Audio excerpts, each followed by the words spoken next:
This is Friendenders, and we are going to give you our impressions of the Tom Clancy Division beta that was open this past weekend. And I'm joined by the other Friendenders, Nick and Clay. And I was just going to ask you guys, what were your first impressions of the game? Honestly, I was really surprised because I was skeptical at first. I was skeptical all the way up until the beta. I bought a Humble Bundle just to make sure I got into the beta, so that way I could try try it out. Because I was skeptical of like the combat mechanics, and I was afraid that it was going to be kind of like Borderlands, where you're just always grinding for loot, and the story wasn't really engaging. But I had a lot of fun with it. Yeah, it seems like you can't talk about this game without drawing the Borderlands comparison, because this, and Clay commented on this when we first got him logged in. This is not a shooter. Clay, what were your first impressions as far as these spongy enemies? Yeah, no kidding. Because I think a lot of bullets. Yeah, you were going through a little bit of a lag, and you're like, "Is it supposed to be this way?" It's like, yeah, they're really spongy. Your lag might be part of it, but they're very, very spongy. It's damage. They are once you get really in the higher difficulties. If you play on hard instead of just normal, they do take a lot of bullets. But I mean, your damage output does take a while to get up there too. So I mean, you level up and it still takes a while. And this is just a beta. Yeah. I mean, they gave, for those of you who don't know, they gave you one story mission in the beta, and I think there were about 5 or 6 landmarks that you could grind in the Dark Zone, which is the player versus player area of the map. As I got a little bit deeper into the game, I couldn't help but notice, and we're watching some of the AI reactions here in the hospital mission, which is the main story mission, and they just, any route they can take, they flank around. It seems like the enemies being spongy as opposed to twitchy allows them to maneuver around the map and flank you in ways that you don't really see in a traditional shooter.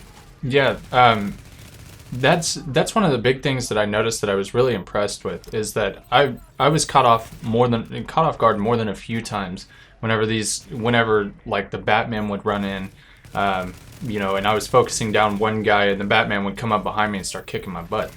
But I really enjoyed that, and you can tell that this AI is really pretty smart, because they're attempting to move to cover. They're trying to suppress you and give their other guys a fighting chance to come at you. So I was really impressed with the AI in this game. It's probably just because no other game that I know of personally has really tried to do anything like that. Most everything is just run down the straight middle line and well, that's what you have to. I mean, that's what you have to do when your AI can only take 3 or 4 bullets. It seems like to me anyway. As far as mission runs on the campaigns on, the last few Call of Duty games or so on and so forth, is all you can really do is bull rush or make a spawn flank. But they're doing something really interesting with this. But this really, really is an RPG. Something we haven't talked about yet is the look of the game. What did you guys think about it? It's beautiful.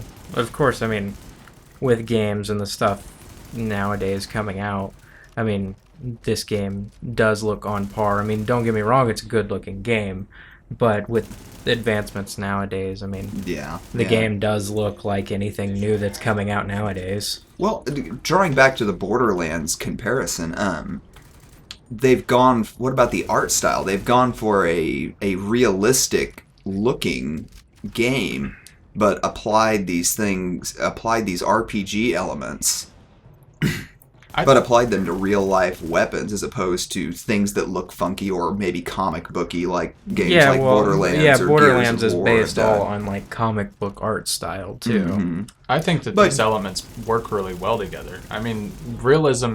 Realism is one thing that I really enjoy in games.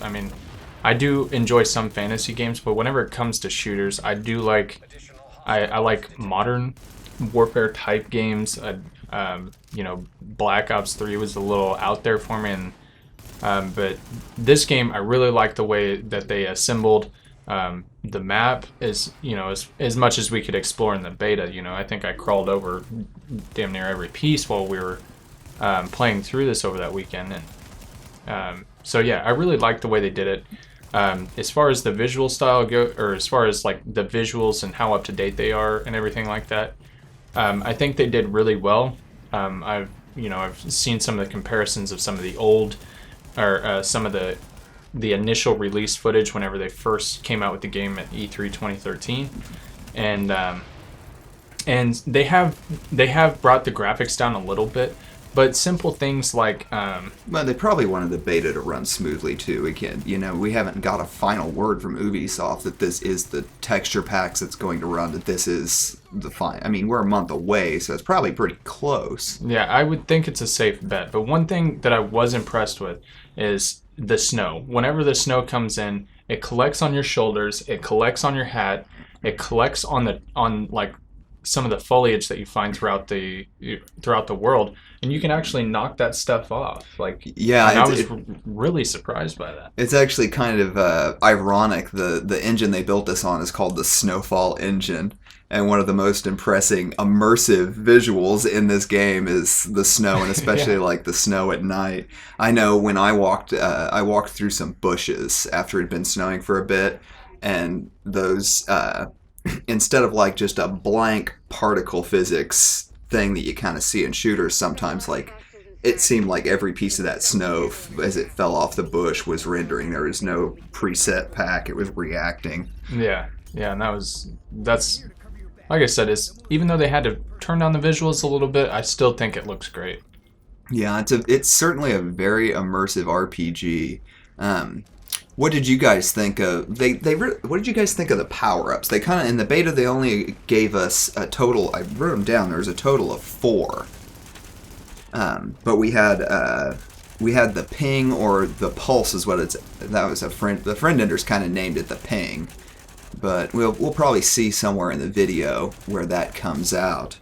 But they've released 3 versions of that. One that adds buffs to your guns, one that can hide you from enemies, which was really cool in the PvP area, the Dark Zone. And then one that was a longer range that was kind of for search and loot. And then the addition of just a basic heal. But we had 4 of the powers, or I guess, if it's an RPG, that's the magic. Yeah. The magic element. But I thought it was, even with just those 4 powers, when we got in a 3-man squad, utilizing all 3 of them, it seemed to make for a really fun experience for me.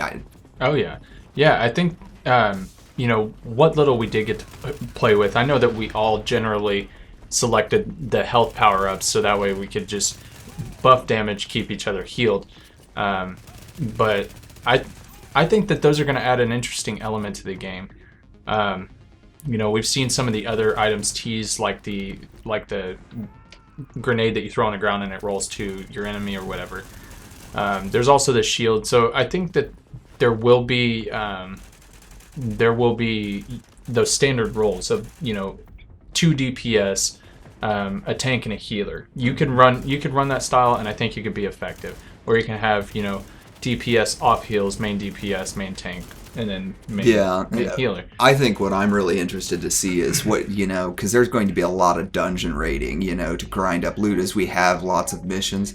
I think it's going to be really neat to see what those teams and squads assembled for that, how they do in the player versus player, because I think there'll be elements where you'll just be able to destroy players that are set up for conventional play that hop in there. Yeah. That's one thing that we didn't mention, is that we're actually in this part of the video where we're running we're actually doing a raid. This was a mission that we played through separately on our own, and then we came together and we changed the difficulty, and we're able to go in here and raid it together to get better loot. And I thought that was a really good element. We put easily 20 hours into this beta, and that was grinding out this one mission and playing around in the Dark Zone. Yeah, and I had an absolute blast with it. Yeah, we're hungry for more. Yeah, give me more. Yeah, absolutely. What were your guys' impression of the community? I thought the first day everybody was especially in the Dark Zone, I felt like the first day everybody was kind of cautious and friendly. And they were just kind of like, oh, yeah, we got early access to the beta. But to me, it kind of seemed like that really quickly that turned. quickly changed when everybody figured out that you could steal stuff from other people. Yeah. I think initially, like you said, everybody was just kind of getting to know the game, so no one was really ready to just fly off the rails. Mm-hmm.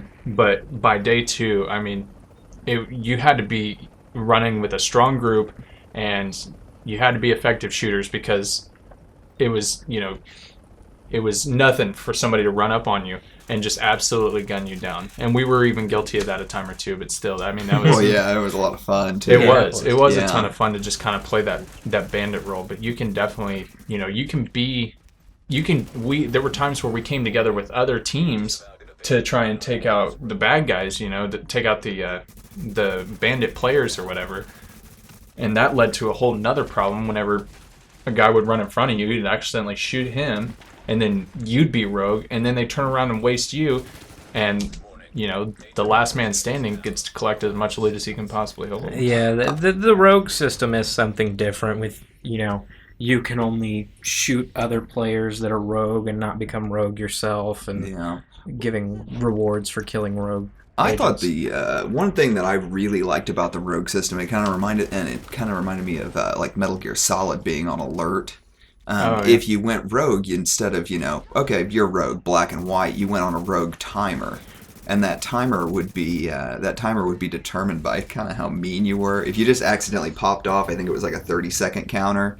If you completely wiped somebody, I think it went to like a full 90. Yeah. But I can't remember exactly. But I thought that was really cool because like when I was soloing, I think I popped off on somebody on accident, and like I was skulking around. I hopped in, switched myself over to the stealth pulse, and had to hide from other players for about 30 seconds. And I thought that was where I kind of said, well, there's not going to be any soloing in the Dark Zone. That just can't be done. Because even in groups of 2, when you ran across a 4-man squad, it's like, we can't take these guys down. That being said, everybody was level 8. Everybody was kind of equal at that point, all things being equal. That won't be the case when the game's released. Yeah.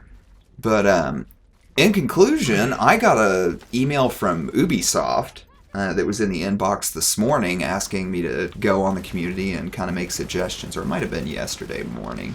And so I went on, and I think the only suggestion I had was I was playing on PC, and inside the scope mode, the red peripheral for taking damage was really, really dim. Yeah. So without any kind of haptic feedback, I didn't know how much damage I was taking. I got wiped out a couple times. I got used to it, but I'd like to see that get a little bit more red or add some shaky, and that's just a few. Even you can see it in some of the videos in third-person view. Whenever you're taking fire, you're shaking, and if that's a really great idea. I hope that they do something to make you more aware of while you're aimed in your scope. Yeah, absolutely. That's a good idea, yeah. Yeah, absolutely. And, that's just a few lines of codes. I saw some other suggestions in there that were just absolutely absurd this late in the development cycle. I mean, the game comes out in a month, and I saw people saying, oh, you should add cats, or, oh, you should add, this or that. And it's like, well, we got a beta, and it's, give them feedback they can use. Yeah, this isn't an early access alpha. This game comes out in a month. And it's a fantastic game. I know I'm hungry for more. Oh yeah. Within probably the 3rd hour, I felt like this game was made for me. Yep, next payday, I'm picking it up. And then Friendenders goes offline for 2 weeks. Yeah, and then No, I'm kidding. Yeah, no, it'll just be nothing but Division videos. Yep. Well, I want to thank you guys for watching. I would like you to like, comment, subscribe, anything you guys have to say on anything we've touched on and hear what your impressions of the beta were. We'd really like to hear from you guys. And once again, I'm Clint with Friendenders, and I'm joined here by Nick and Clay. Thank you guys so much for watching, and play on.